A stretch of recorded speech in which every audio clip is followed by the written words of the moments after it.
राजस्थान के जगमगाते शहर जयपुर में प्रिया शर्मा एक चंचल और मेहनती लड़की थी, जिसके दिल में सपनों के रंग झिलमिलाते थे। वो एक व्यस्त कॉर्पोरेट ऑफिस में असिस्टेंट थी, जहां दिन भर कागजों की सरसराहट और सहकर्मियों की हंसी गूंजती थी। मगर उसकी दुनिया तब रोशन हुई जब उसकी नजरें विक्रम राजपूत से टकराई। एक दिलकश और गर्मजोशी भरा जवान, जिसकी गहरी आंखों में जादू और मुस्कान में सितारों से चमक छिपी थी। देर रात कॉफी के कप थामे दोनों घंटों बातें करते एक दूसरे के सपनों में खो जाते। प्रिया का दिल गुनगुनाया, विक्रम मेरा राजदार है, मेरी जिंदगी का सितारा। वो रातों को जाकर सोचती, उनके घर की तस्वीर बनाती, एक छोटा सा घर जहां दीवारों पर हंसी की गूंज हो और प्यार का नूर चमके। मगर ये खुशी सबके दिल को ना भाई। घर पर प्रिया के माता पिता रवि शर्मा और सुनैना शर्मा इस प्यार के खिलाफ खड़े हो गए। रवि का चेहरा गुस्से और फिक्र से लाल हुआ। प्रिया, ये जमींदार खानदान चंदनपुर के राजपूत अपनी बहुओं को हवेलियों में कैदी सा बंद रखते हैं, जैसे परिंदों के पंख काट दें। उनके रीति रिवाज सख्त है, हमारी सादी जिंदगी से मेल नहीं खाते। सुनैना ने रोते हुए हाथ जोड़े। बेटी, मेरी बात मान, ये लोग परंपराओं के पक्के हैं, इनकी दुनिया तुझे जंजीरों में जकड़ देगी। ये गलती ना कर, मेरा दिल कहता है तू पछताएगी। आंसुओं ने उनकी साड़ी भिगो दी, मगर प्रिया पर प्यार का भूत सवार था। विक्रम ने तसल्ली दी, प्रिया, मैं तुझे जयपुर में रखूंगा, गांव की पाबंदियों से दूर, बस मुझ पर भरोसा रख। प्रिया ने जिद पकड़ ली, बाबूजी, माँ, मुझे विक्रम से ही शादी करनी है। अगर आप ना माने तो मैं भागकर उससे ब्याह कर लूंगी। उसकी जिद ने माता पिता को तोड़ दिया। रवि ने दिल पर पत्थर रखकर शादी कर दी, मगर आखिरी शब्दों में बोले, प्रिया, अब तू हमसे अलग अपना रास्ता खुद देख। प्रिया का दिल ना कांपा। वो विक्रम के संग खुद को राजकुमारी समझती थी, प्यार के झूले में झूलती, आंखों में चमक, दिल में उम्मीद। शादी का जलसा चंदनपुर की शानदार शांति निवास हवेली में हुआ, जो राजस्थान के सुनहरे खेतों और हरे भरे टीलों के बीच चमकती थी। लाल पत्थर की दीवारें, झरोखों से झांकती रोशनी और मंदिर की घंटियां इसे जन्नत का रूप देती थी। विक्रम के पिता ठाकुर वीरेंद्र राजपूत गांव के सम्मानित सरदार थे। हर सुबह वह अपनी धोती और पगड़ी में मंदिर जाते, हाथ में माला, मंत्र पढ़ते, दिया जलाते और भजन गाते हुए पूजा करते। गांव वाले उन्हें राजा मानते, उनके कदमों में झुकते ठाकुर साहब देवता हैं, कहते। प्रिया का दिल भी उनकी नेक दिली से भर गया। उसकी सास वैदेही राजपूत ने उसे गले लगाया, बेटी, तू हमारा मान है। कुछ दिनों तक प्रिया खुद को आसमानों पर उड़ती महसूस करती थी। वैदेही बीमार थी और प्रिया ने दिल से उनकी सेवा की, खाना पकाया, दवाई दी, उनके सिर पर हाथ फेरा। ठाकुर वीरेंद्र ने उसकी तारीफ की और प्रिया सोचती, ये खानदान मेरा घर है, विक्रम के साथ जयपुर में मेरी जन्नत बनेगी। मगर किस्मत के साए गहरे हो रहे थे। एक शाम दस्तरख्वान पर जब दाल और रोटी की खुशबू हवा में थी, ठाकुर वीरेंद्र ने विक्रम से कहा, बेटा, रिया को यही शांति निवास में छोड़ दो। हमारी बहू का फर्ज है कि वह यहाँ रहे, हमारे रिवाज निभाए, खानदान की इज्जत बढ़ाए। प्रिया का दिल पत्थर सा हो गया। गांव की तंग गलियां, पाबंदियों की जंजीरें, ये उसका सपना न था। उसकी आंखों में डर और मायूसी का अंधेरा छा गया। दिल चीखा, नहीं, मैं ये बंधन ना सहूंगी। विक्रम के चेहरे पर बादल छाए, मगर ठाकुर साहब का हुक्म सरदार का फतावा था, कौन उसे टालता।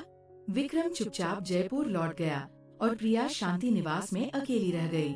दिल में एक चिंगारी जलती, विक्रम मुझे ले जाएगा, बस कुछ दिन। मगर रातों ने उसकी उम्मीद को कुचलना शुरू किया। एक रात गहरे अंधेरे में 12 बजे के बाद प्रिया की नींद अचानक टूटी। ढोल की धमधम, सारंगी की झनकार और घुंघरुओं की तेज आवाज कानों को चीर रही थी। एक औरत की भड़कती आवाज बेहया गीत गा रही थी, जैसे कोई अंधेरे में बेशर्मी से नाच रहा हो। हवा में शराब और इत्र की अजीब सी बह। प्रिया का दिल धड़का। वैदेही राजपूत नींद की गोली खाकर गहरी नींद में डूबी थी। उनकी सांसों की आवाज खामोश कमरे में गूंजती थी। प्रिया ने सोचा, शायद पड़ोस में शादी का जलसा है, कोई रंगीन महफिल, मगर दिल चीखा नहीं। ये आवाज तो शांति निवास के दिल से उभर रही थी। डर और उत्सुकता का तूफान उसके सीने में उठा। उसने चादर लपेटी, कमरे से निकली। कदमों की आहट हवेली की पत्थरों की दीवारों से टकराती रही। शोर लाउंज की ओर बढ़ रहा था, जहां सायों ने अंधेरे को घेर रखा था। एक बड़े शानदार कमरे के दरवाजे से रोशनी और आवाजें बाहर झांक रही थी। प्रिया का दिल कांपा। इतनी रात को कौन ये गंदा काम कर रहा है? क्या ये विक्रम का छोटा भाई यश राजपूत है? वो जवान था और प्रिया ने सुना था कि जमींदारों के दिल में ऐसे घिनौने शौक पलते हैं। उसका गुस्सा भड़का। मैं यश को रोकूंगी। ये बेशर्मी बंद करो। वो दरवाजा खटखटाने को बढ़ी, मगर अचानक एक ठंडे हाथ ने उसका बाजू पकड़कर पीछे खींचा। प्रिया का दिल धक से बैठ गया। पलटकर देखा तो वैदेही खड़ी थी, नींद से भारी आंखें, चेहरा डर और गुस्से का आईना। प्रिया कहाँ जा रही है बेटी? उनकी आवाज कांप रही थी।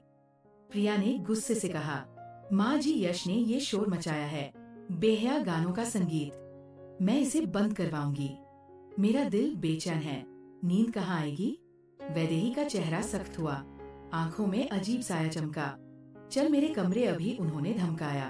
खबरदार, जो दोबारा इधर आए, ये शांति निवास है। अपनी हद में रह, वरना तबाह हो जाएगी। प्रिया का दिल दहल गया। यश को डांटने की बजाय वो उसे क्यों रोक रही थी? क्या हवेली का ये राज सब जानते हैं? वो चुपचाप वापस आई, मगर दिल में सवालों का अंधेरा घूमता रहा। उसने सोचा, सुबह ठाकुर साहब से यश की शिकायत करूंगी, वह उसे सबका सिखाएंगे। सुबह सूरज की पहली किरणों ने हवेली को सुनहरी चादर ओढ़ाई। नाश्ते के दस्तरखान पर यश राजपूत बाहर से लौटा, हाथ में शिकार की बंदूक, चेहरा थकान से भारी। भाभी रात भर दोस्तों के साथ जंगल में शिकार पर था, अभी आया। उसने हंसते हुए कहा। प्रिया के होश उड़ गए। विक्रम और यश ही दो भाई थे। अगर यश रात भर बाहर था तो वो शैतानी नाच गाना कौन था? उसका दिल डर से कांप उठा, जैसे कोई राज हवेली की दीवारों में सांस ले रहा हो। वो वैदेही के कमरे गई, जो बीमारी के बावजूद मंदिर से लौटकर पूजा कर रही थी। दिया जल रहा था, भजन की आवाज कमरे में गूंजती थी। प्रिया ने कांपती आवाज में पूछा, माँ जी, रात को वो बेहया नाच गाना कौन था? मेरा दिल बेकरार है। वैदेही ने पलटकर उसे घूरा, आंखों में आग लहजा ठंडा। प्रिया, कोई नहीं। इस हवेली में रहना है तो आंखें बंद रख, कान ढक ले, वरना ये राज तुझे बर्बाद कर देगा। प्रिया का दिल बुरा माना, मगर उसने सोचा, मैं कुछ दिनों की मेहमान हूँ, इस गंध से दूर रहूं। मगर शाम के दस्तरखान पर जब मखमली रोटियां और दाल की खुशबू सजी थी, ठाकुर वीरेंद्र राजपूत ने सबके सामने ऐलान किया, प्रिया तो अब राजपूत खानदान की बहू है। हमारी बेटियां यहाँ रहती है, रिवाज निभाती है, इज्जत की जंजीरों में जकड़ी जिंदगी गुजारती है। अब तू यहीं शांति निवास में रहेगी। विक्रम हर 2 महीने बाद तुझसे मिलने आएगा। प्रिया का दिल जैसे कब्र में धंस गया। उसकी आंखों में आंसू चमके। दिल चीखा, नहीं, मैं ये पाबंदियां न सहूंगी। गांव की ये तंग दुनिया मेरी कायद नहीं। ठाकुर साहब की नजरें उस पर जमी रही। एक अजीब गंदी चमक उनकी आंखों में नाच रही थी। प्रिया का दिल बेचैन हुआ, जैसे कोई खतरा उसे घेर रहा हो। वो खुद को समझाती नहीं, वो मेरे बाबूजी की जगह है, मेरा दिल गलत कहता है। रात को उसने विक्रम को फोन किया, आवाज में दर्द भरकर बोली, विक्रम ठाकुर साहब मुझे जयपुर नहीं जाने देंगे, मेरा दिल डूब रहा है, मुझे बचाओ। विक्रम ने लाचारी से कहा, प्रिया, बाबा का हुक्म है, मैं उनकी खिलाफत ना करूँगा। इस जवाब ने प्रिया का दिल चूर चूर कर दिया। गुस्से और आंसुओं में उसने फोन बंद किया। विक्रम आएगा तो मैं भाग जाऊंगी। मगर रात ने उसे और दहला दिया। लाउंज में शोर बरपा था, ढोल की धमाकेदार थाप, सारंगी की चीखती आवाज, घुंघरुओं की झनकार और बेहया गीतों का तूफान। हवा में शराब की व प्रिया का दिल डर से धड़का। वो बिस्तर से उठी, दिल चीख रहा था, आज मैं इस घिनौने राज को खोलूंगी। लाउंज में अंधेरा राज कर रहा था, मगर वह कमरे की खिड़की तक पहुंची। झांक कर देखा, सायों में हलचल, जैसे कोई बेशर्मी से नाच रहा हो। अचानक दरवाजा खुला और प्रिया दीवार से लगकर छिप गई। सांस रोककर दिल धड़कता हुआ। जो उसने देखा उसने उसकी रूह को हिला दिया। ठाकुर वीरेंद्र राजपूत, नशे में धुत लाल आँखें, एक जवान लड़की के कंधे पर बाजू रखे उसे जकड़कर अपने कमरे की ओर बढ़े। लड़की का हुलिया चमकता लहंगा भड़कीला मेकअप बता रहा था कि वह रात की रानी थी। दिन भर मंदिर में भजन गाने वाला, पूजा का दिया जलाने वाला ये शख्स रात को ये शैतानी रूप। प्रिया के दिल में नफरत का लावा फटा, आंसुओं ने गाल भिगो दिए। ये कैसा मुनाफिक है, मेरी इज्जत का क्या होगा। वो वापस सास के कमरे दौड़ी, मगर रात भर नींद न आई। डर और गम उसे कुचल रहे थे। सुबह सूरज की रोशनी भी उसके दिल का अंधेरा न मिटा सकी। वो रसोई में दाल और रोटी बना रही थी, दिल अब भी कांप रहा था। नौकर रामू आया। बहू बेगम, ठाकुर साहब कहते हैं चाय लेकर उनके कमरे आओ। रिया का दिल दहल गया। रात का गंदा मंजर उसकी आंखों में नाच रहा था। पहले कभी ऐसी फरमाइश न हुई। वो बेमन से चाय का कप लेकर कमरे की ओर बढ़ी। कदमों की आहट उसके दिल की धड़कन से मिल रही थी। ठाकुर वीरेंद्र पलंग पर लेटे थे, पगड़ी उतारी हुई, नजरें अजीब सी चमक से भरी। रिया ने कप साइड टेबल पर रखना चाहा, मगर उन्होंने हाथ बढ़ाया। मजबूरन उसने कप उनके हाथ दिया, मगर अचानक ठाकुर ने उसका हाथ पकड़ लिया। प्रिया का शरीर ठिठक गया, डर से कांप उठी। वो हंसते हुए बोले, तू रात को मेरी जासूसी करती है? हाँ, क्या देखा तूने बहू? प्रिया के होश उड़ गए। उन्होंने उसे देख लिया था। शर्म की बजाय ये ताना। उसने हाथ खींचा, आवाज कांपती हुई, मुझे छोड़े। मगर ठाकुर ने गंदी शैतानी हंसी हंसी, अरे डर मत, चल करीबा। प्रिया का दिल गुस्से और डर से फट रहा था। वह कमरे से भाग आई। आंसुओं ने उसका चेहरा धो दिया। ये शख्स बहू का लिहाज भी ना रखता। विक्रम, मुझे यहाँ से ले जा। उसने सोचा, दोबारा इस दरिंदे के कमरे ना जाऊंगी। मगर रात ने उसे कैद से निकालने की बजाय और गहरे अंधेरे में धकेला। लाउंज में शोर बरपा था, ढोल की धमधम, घुंघरुओं की चीख और बेहया गीतों का तूफान। ठाकुर वीरेंद्र नौकर रामू पर चिल्ला रहे थे, मैं कुछ ना जानूं, मुझे नाच देखना है, लाजमी देखना है। इसके बिना मेरी रूह बेचैन, नींद हराम है। प्रिया सास के कमरे में बैठी, दिल धड़क रहा था। वैदेही का चेहरा पत्थर सा था, आंखों में आंसू चमक रहे थे, जैसे सालों का राज्य छिपाए लाचार हो। अचानक दरवाजा धड़ाम से खुला और ठाकुर वीरेंद्र गुस्से से अंदर आए। आंखें लाल, चेहरा दहशत का आईना। उन्होंने प्रिया को घूरा, जल्दी तैयार हो, नाच कर मेरा दिल बहला। प्रिया का शरीर झंझना गया, दिल चीखा, ये शख्स पागल हो गया। उसने कांपती आवाज में कहा, ठाकुर साहब आप होश खो बैठे हैं, मैं आपकी बहू हूँ, कोई बाजारू औरत नहीं। ठाकुर का चेहरा गुस्से से भड़क उठा, तू मेरा हुक्म न मानेगी? चल अभी, मेरे दिल को ठंडक दे। रिया का खून खौल पड़ा, आंखों में आग भड़की। मैं तुम्हारी गुलाम नहीं। उसने सारा लिहाज भूला, मगर ठाकुर ने उसके बाल पकड़े और वैदेही के सामने उसे खींचते हुए कमरे की ओर ले गए। रिया चीखी, माँ जी मुझे बचाओ, मेरी इज्जत खतरे में है। वैदेही आंसू बहाती लाचार देखती रही, जैसे सालों की लाचारी उसकी जुबान का बंधन बन गई हो। नौकर रामू और बाकी नौकरों ने ये सिफाकी देखी, मगर ठाकुर के डर ने सबको पत्थर कर दिया। ठाकुर ने प्रिया को कमरे में पटका। पलंग पर गिरते ही उसकी आंखों ने दहशत देखी। वह दरिंदा था, हवस का पुजारी, जिसके लिए बहू बेटी सब औरत थी। प्रिया का शरीर डर से कांप रहा था, दिल चीख रहा था, मेरी इज्जत मेरा खजाना है। ठाकुर बोला, मेरी कोई बेटी नहीं, तुम जैसी लड़कियां हुस्न से मर्दों को फंसाती हैं। विक्रम को भी तूने ऑफिस में जाल में लपेटा, अब मेरा दिल बहला। ये घिनौने इल्जाम प्रिया के दिल को खंजर सा चीर गए। उसका जी चाहा कि इस मुनाफिक का गला दबा दे, उसकी रूह को झकझोर दे। वह शरीफ खानदान की बेटी थी, उसकी इज्जत, उसका मान। वो भागने को लपकी, मगर ठाकुर ने उसका बाजू जकड़ लिया, दुपट्टा खींचकर दूर फेंक दिया। प्रिया का सब्र टूट गया। उसने ड्रेसिंग टेबल से इत्र की शीशी उठाई और पूरी ताकत से ठाकुर के सिर पर मार दी। वह तड़पा, सिर से खून का फव्वारा छूटा, चीख कर गिर पड़ा। प्रिया के हाथ कांप रहे थे, मगर उसने खुद को संभाला और कमरे से भाग आई। लाउंज के अंधेरे से गुजरती वह मेन गेट तक पहुंची। चौकीदार मंगल सामने खड़ा था। प्रिया ने टूटी शीशी लहराई, शेरनी सी दहाड़ी, दरवाजा खोल वरना तेरी जान ले लूंगी। मंगल डर से कांपा, गेट खोल दिया और प्रिया अंधाधुंध भाग पड़ी। सामने घना जंगल था, अंधेरा उसे निगल रहा था।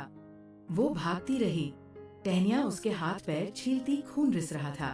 विक्रम पर गुस्सा लावा बनकर उबला। अगर तू अपने बाप की घिनौनी सोच जानता था तो मुझे इस जहन्नुम में क्यों छोड़ा? आंसू उसके गाल भिगो रहे थे। दिल चीख रहा था, माँ बाबूजी मैंने तुम्हें क्यों ठुकराया?